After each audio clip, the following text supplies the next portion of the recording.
Ok, xin chào tất cả anh em đang theo dõi kênh bật lửa Zippo sưu tầm hàng chính hãng ha.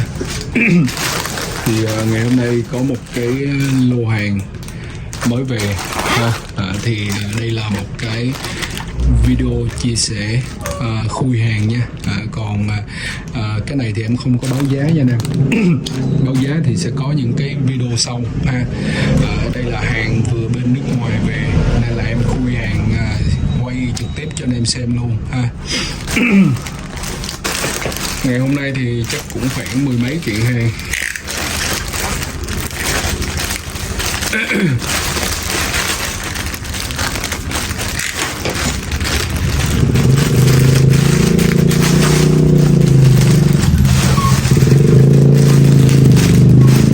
Bên em thì chỉ giao lưu hàng chính hãng.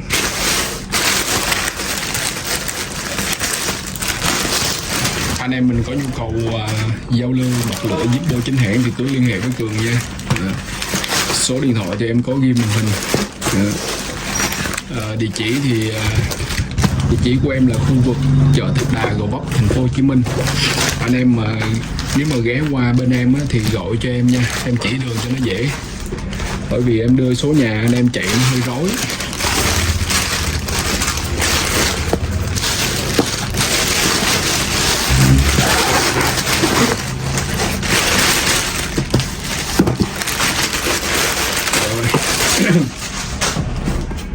Hôm nay thì có 1, 2, 3, 4, 5, 6, 7, 8, 9, 10, 11 kiện hàng. 11 kiện nhưng mà bao nhiêu bật lửa thì em chưa biết. Thì bây giờ khui ra mới biết được. Mời anh em một điếu White House miền Trung.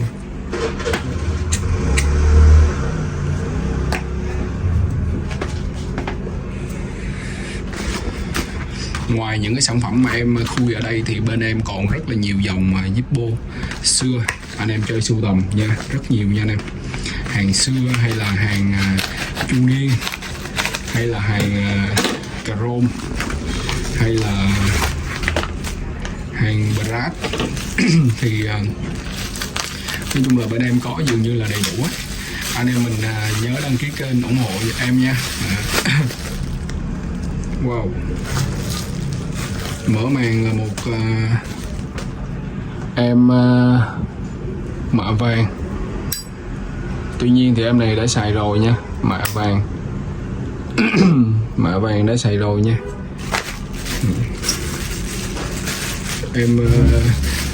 Em để ánh đèn nó hơi chói, nó hơi xấu quá nè, để em tắt thử.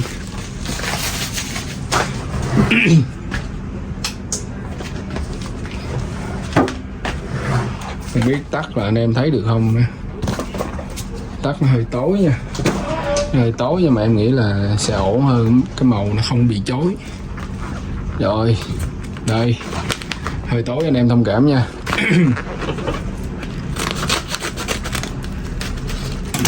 Coi tối cho nó hấp dẫn. Rồi lại tiếp tục là một chiếc bật lửa không hộp. Em chẳng nhớ là một chiếc gì.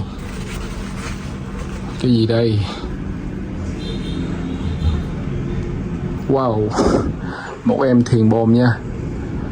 Thuyền bồn. Thuyền này là gọi là Valley Aero ấy. Chiếc này năm 89 nha. Hàng mới nha, 89, 1989. Rồi chết tôi rồi, cái ruột bị lệch rồi.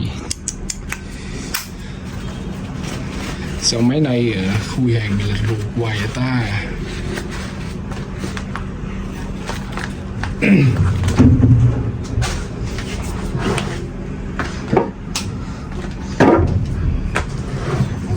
Tình hình là em thấy nó tối quá. Đây, anh em xem lại cây thuyền bồn nè. Thuyền bồn nha cả nhà, thuyền bồn Valiero. Nhưng mà cây này bị lệch ruột rồi, quá buồn.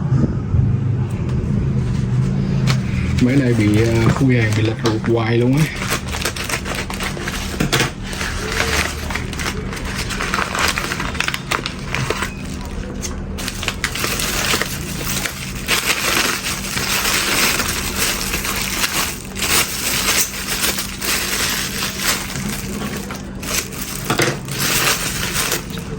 Một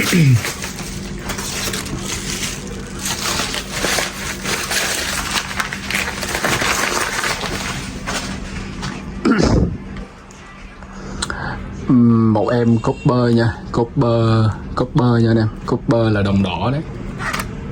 Wow, em này là copper 2006 nè, copper 2006 nha, rất là đẹp. Hàng này hàng sưu tầm nha anh em. Wow, copper 2006 ruột vàng hồng nha. Để em xem cái ruột đi. Cây này cũng không có rẻ đâu nha anh em. Đây 2006 nè.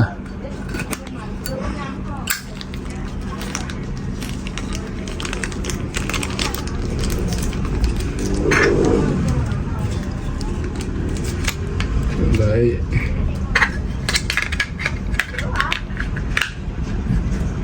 Vàng hồng nha. Đó. Copper nè. Đó.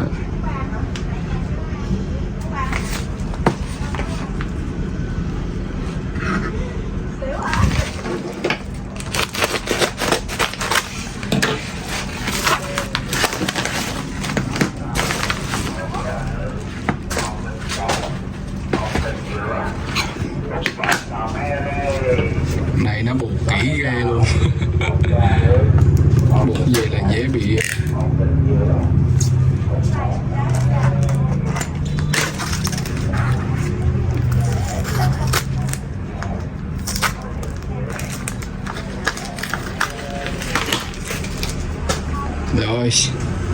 Cái gì đây anh em? Wow, một em sọc dưa nha, sọc dưa nha. Sọc dưa nha cả nhà. Rất là đẹp luôn ha. Sọc dưa 1992. Wow, new can nha.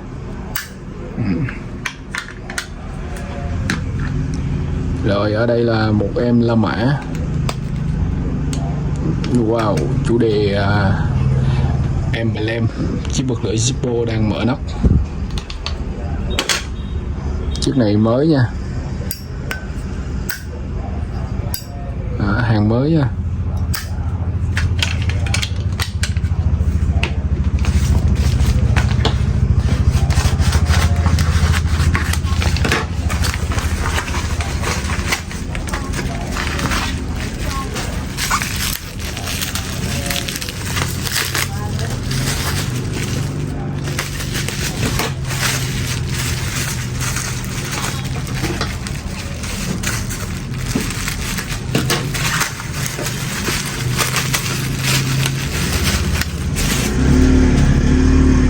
Đây một em La Mã,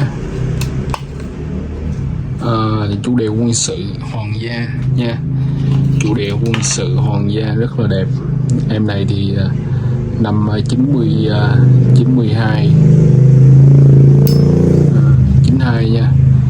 Bên trong là new chuẩn nhưng mà new nha, cây này new nhưng mà cây này new nhưng mà bị lỗi rồi anh em ơi. Lỗi nặng nề luôn. Đây, lỗi ở đây. Thằng Sauler chết tiệt. Thằng chết tiệt luôn á.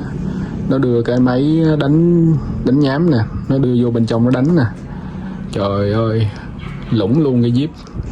Không có lủng nha, nhưng mà ý em lủng là nghĩa là bị ổn ấy. Nó đưa cái máy chà nhám đó, cái mũi chà đó, nó đưa vô nó đánh. Thì em nghĩ là thằng này nó thấy bụi, nó đưa vô nó đánh thôi, chứ cây này là chưa xài nha. Em nhìn ngay cái chỗ này là em biết nè, nó chưa xài, cây này chưa xài. Cây này là bị em cũng bị lủng luôn cho nó nè. Tới luôn hả? Trời ơi.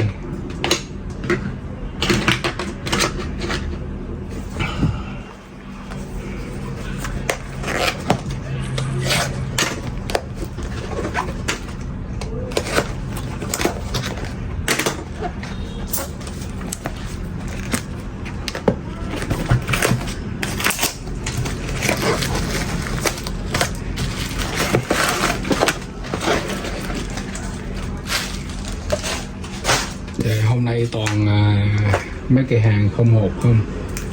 Cái này cũng không có hộp nè.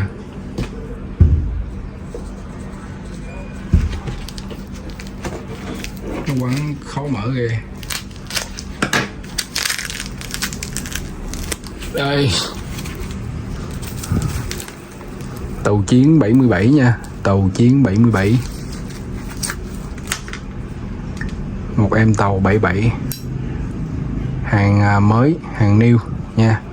Nhưng mà hình như là tình hình là đậy nắp không được nè, đang bị lỗi. Chắc nó lỗi ở trong cái bản lề á.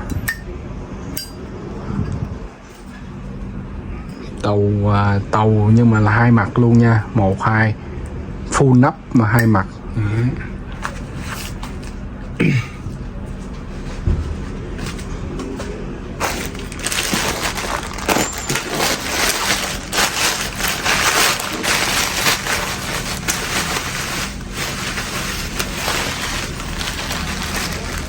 Trời ơi,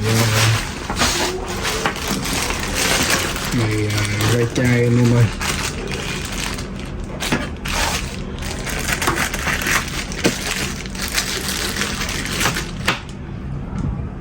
Đại bàng Liberty tượng nữ thần 1 chiếc. Cái này sọc dưa Canada, sọc dưa Canada nha. 2 chiếc. Chiếc này Slim Brad 93. Rồi chủ yếu là em mua cái con này đây, nhân vật chính đây.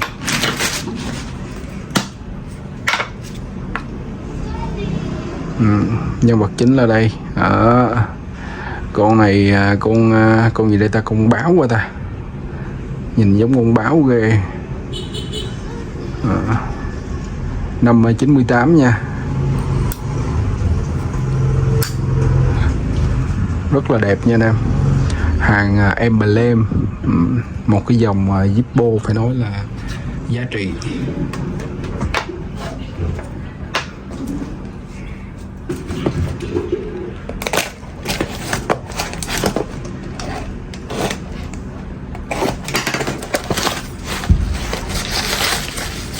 Trời ơi, tiếp tục lại một kiện hàng không hộp nữa. Trời ơi,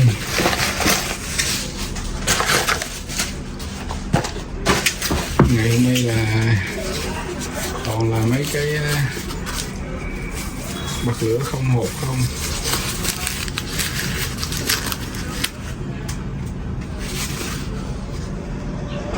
Gì đây? Midnight nha, một em Midnight đời 91, Midnight Chrome ấy, mã Midnight mới nha.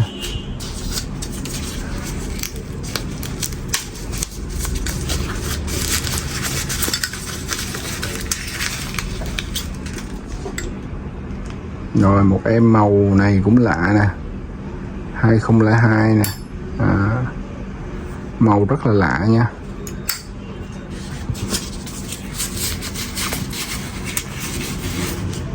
Tiếp tục một em màu lạ luôn, năm 95. Chiếc này đó, anh em thấy cái màu nè, không phải là chrome nha, bên trong là lớp chrome nhưng mà bên ngoài nó mạ cái lớp gì độc lắm, kiểu như nó óng ánh đủ màu á nè.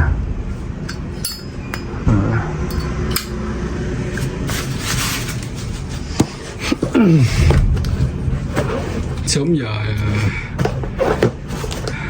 được một cái siêu phẩm.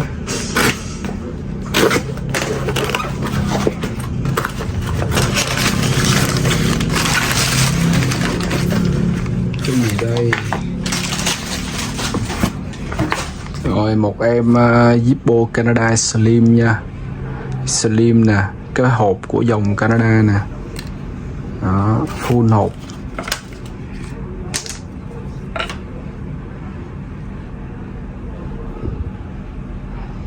Canada nha anh em. Đây, mộc đáy của Zippo Canada. Đây, Niagara Falls, Ontario. cái emblem này thì em không biết là nó bằng gì nha. Có khi nó bằng vàng luôn á. Hộp này là chuẩn Canada luôn nha cả nhà.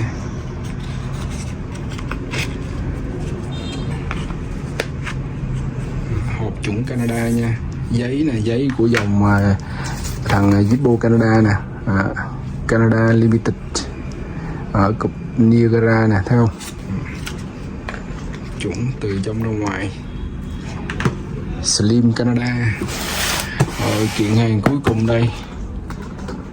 Kiện hàng cuối cùng. Cục này có 18 chiếc bật lửa nè, thấy không? 18 chiếc đây nè.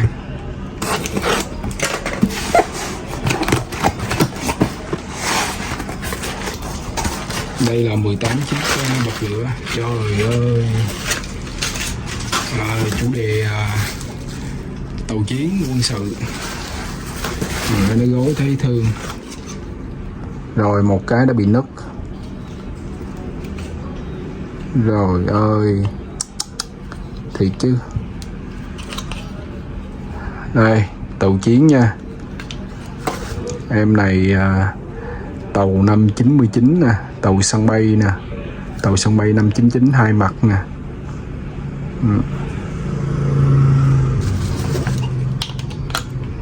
Một chiếc tàu nè. Bộ sưu tập này là nguyên bộ sưu tập tàu luôn ấy. Rồi một em tàu nữa nè. Em này là tàu năm 91 1991 nè. Hybrid Chrome.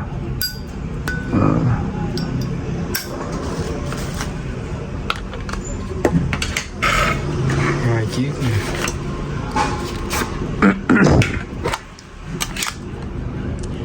US Nava nè.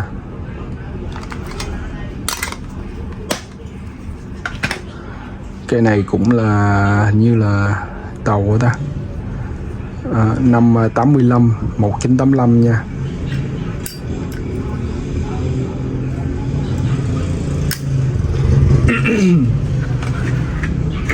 Ba chiếc nè.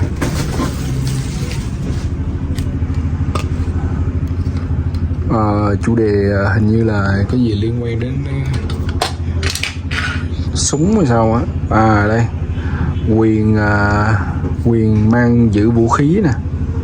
1992.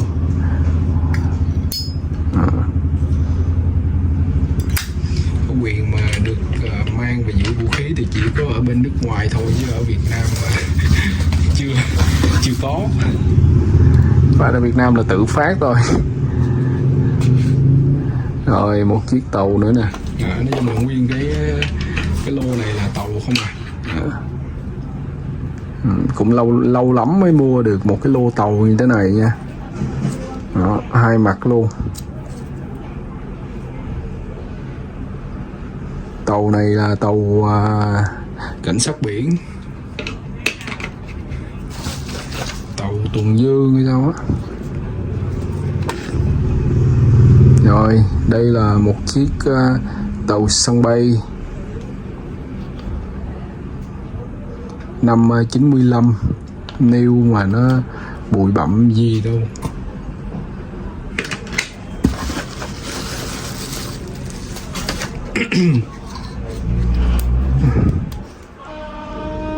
Tàu tiếp nha. Nói chung là nguyên lô này là tàu luôn, mà không phải gì tự dưng. Nói chung là may mắn mua được một lô hàng tàu đây.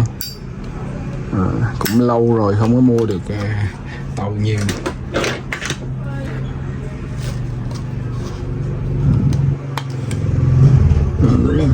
DD982 tàu khu trục năm 95.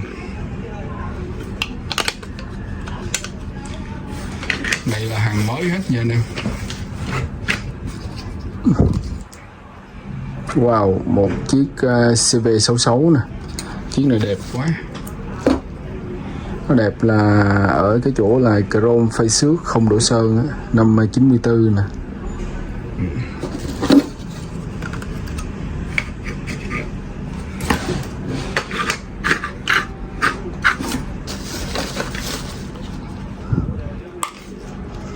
Rồi, một em tàu tiếp tục CG68, tàu tên lửa dẫn đường.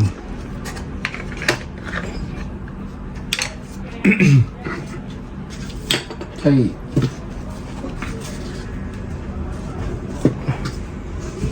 Mình bỏ lên đây cho anh em xem.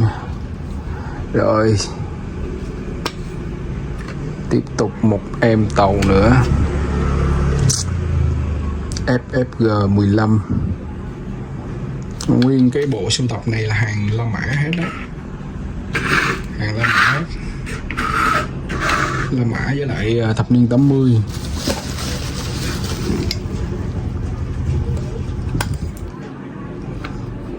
Cây này cũng đẹp nè, cây này phay xước chrome. Có cái gì đây? Này tên lửa hả? Năm 93.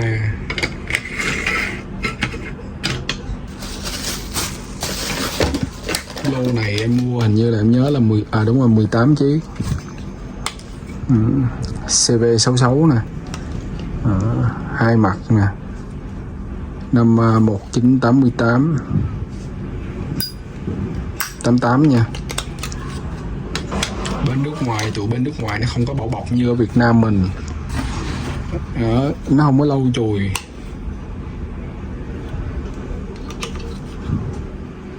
Sân bay CV64 nè, năm 1988 nha, 1988. Trời ơi, ruột chuẩn luôn nè. Nhìn nó dơ dơ thôi chứ đẹp với nha anh em, hàng đẹp hết á. DDG74 logo quá đẹp nha.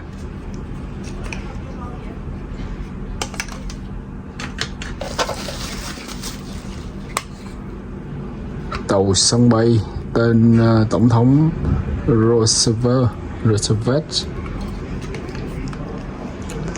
năm 94.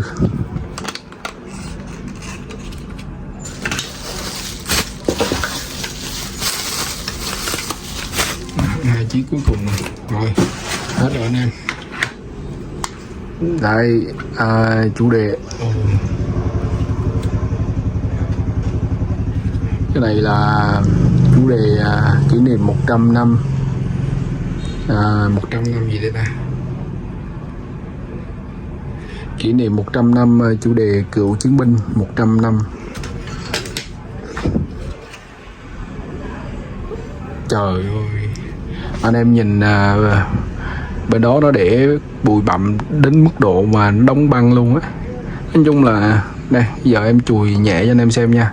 Đó là dưới cái lớp bụi á là nó rất là đã luôn. Để em tháo bao tay ra. Đây, tháo bao tay ra đây. Đây, em chùi một cái lớp bụi cho anh em xem nè. Đó, anh em nhìn nó đã không? Rất là bóng nha. Sau cái lớp bụi là một siêu phẩm ấy. Chiếc này là hai mặt luôn anh em. Wow, hai mặt luôn nha. Năm 96, 1996. Rồi, ngày hôm nay thì ngày hôm nay là full tàu nha. Khoảng tầm được khoảng tầm 30 cây, khoảng tầm đó 25-30 cây gì đó, toàn là full tàu á. Con em mình có thích siêu tầm Zippo chủ đề tàu chiến của thằng Hoa Kỳ thì lụm thì quá đẹp nha. Bởi vì nói chung là lâu lâu mới lụm được nha anh em, chứ không phải là lúc nào cũng có những cái con tàu ha. Có một siêu phẩm Copper 2006 nữa ha. Rồi, cảm ơn tất cả anh em đã theo dõi nha. Hẹn anh em vào những clip ngày hôm sau.